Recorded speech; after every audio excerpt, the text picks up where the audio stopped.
ഇന്ന് ഞാനിവിടെ ഉണ്ടാക്കാൻ പോകുന്നത് വാഴക്കൂമ്പ് ചിക്കൻ റോസ്റ്റ് ആണ്. നമുക്ക് ഈ വാഴക്കൂമ്പിന്റെ പുറം പോളകൾ കുറച്ച് അടർത്തിക്കളയാം. ഞാൻ ഈ വാഴക്കൂമ്പിന്റെ 2-3 പോളകൾ പൊളിച്ചു കളഞ്ഞിട്ടുണ്ട്. ഈ നിറമുള്ള പോളകൾ നമുക്ക് ഉപയോഗിക്കാം. അപ്പോൾ വാഴക്കൂമ്പ് അരിഞ്ഞ് വെള്ളത്തിലിട്ട് വെച്ചിട്ടുണ്ട്. വെള്ളത്തിലിട്ട് വെച്ചാൽ ഇതിന്റെ കളർ മാറില്ല. അതുകൂടാതെ അതിന്റെ കയ്പ്പ് ഉണ്ടെങ്കിൽ അത് പോയി കിട്ടുകയും ചെയ്യും.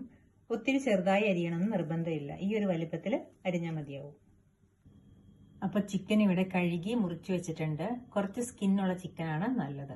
ഇനി ഇതിന് ആവശ്യമായ സാധനങ്ങൾ: ഒരു ഇടത്തരം സവാള, ഒരു 6-7 അല്ലി വെളുത്തുള്ളി ചതച്ചത്, ഒരു ചെറിയ കഷ്ണം ഇഞ്ചി ചതച്ചത്, 2 പച്ചമുളക് കീറിയത്, പിന്നെ അല്പം കറിവേപ്പിലയും.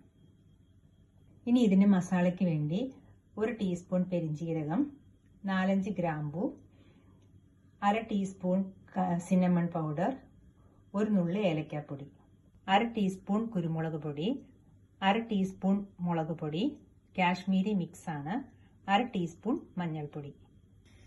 ഇനി നമുക്ക് പാൻ ചൂടാക്കാൻ വെക്കാം. പാൻ ചൂടായി വന്നിട്ടുണ്ട്. നമുക്ക് ആവശ്യത്തിനുള്ള എണ്ണ ഒഴിച്ചു കൊടുക്കാം.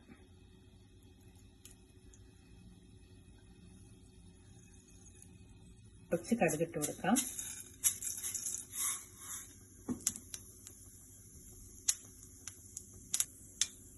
ഇനി നമുക്ക് ഇതിലേക്ക് ഈ ഉള്ളിയും ഇഞ്ചിയും വെളുത്തുള്ളിയും മുളകും ഇട്ട് കൊടുക്കാം. ഞാൻ മുഴുവൻ സവാള ഇട്ടിട്ടില്ല, കുറച്ച് സവാള നമുക്ക് ലാസ്റ്റ് ഇടാം.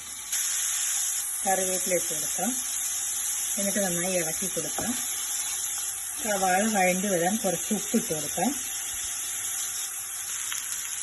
നമുക്കിതിലേക്ക് ഈ മസാല കൂട്ടി കൊടുക്കാം.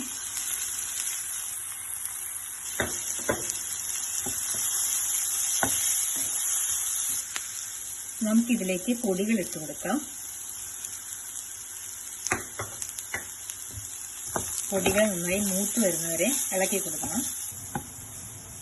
ഇനി ഇതിലേക്ക് നമുക്ക് ചിക്കൻ ഇട്ട് കൊടുക്കാം. ഈ ചിക്കന് ആവശ്യമായ ഉപ്പ് നമുക്ക് ഇട്ട് കൊടുക്കാം. നമുക്ക് ഈ ചിക്കൻ അടച്ചു വെച്ച് വേവിക്കാം. നമുക്കൊന്ന് ഇളക്കി കൊടുക്കാം.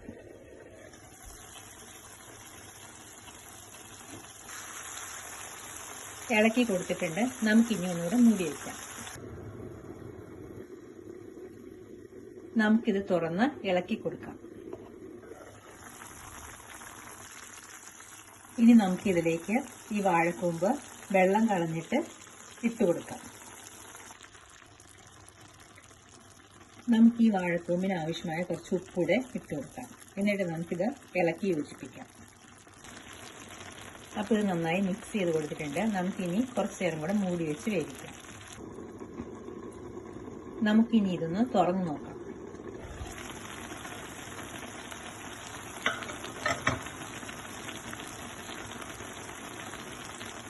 ഇതിലെ വെള്ളം വറ്റാൻ വേണ്ടി നമുക്കിനി കുറച്ചു നേരം തുറന്നു വെച്ച് വേവിക്കാം. ഇനി ഇതിലേക്ക് നമുക്ക് കുറച്ചുകൂടെ കറിവേപ്പില ഇട്ട് കൊടുക്കാം. നമ്മൾ മാറ്റി വെച്ച് സവാള അരിഞ്ഞതും കൂടെ ഇട്ട് കൊടുക്കാം. ഇനി നമുക്ക് ഇത് ഇളക്കി യോജിപ്പിക്കാം. നമ്മുടെ റോസ്റ്റിന്റെ വെള്ളം വറ്റി തുടങ്ങിയിട്ടുണ്ട്. നമുക്ക് ഇടയ്ക്കിടയ്ക്ക് ഇളക്കി കൊടുക്കാം.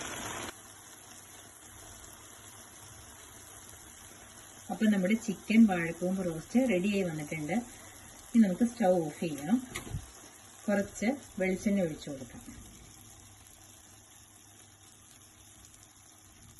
ഇനി നമുക്ക് സെർവിംഗ് ബൗളിലേക്ക് മാറ്റാം. അപ്പോൾ നമ്മുടെ ഡിഷ് റെഡി ആയിട്ടുണ്ട്. നിങ്ങൾ ഇതുപോലെ ട്രൈ ചെയ്ത് നോക്കുക. Thanks for watching.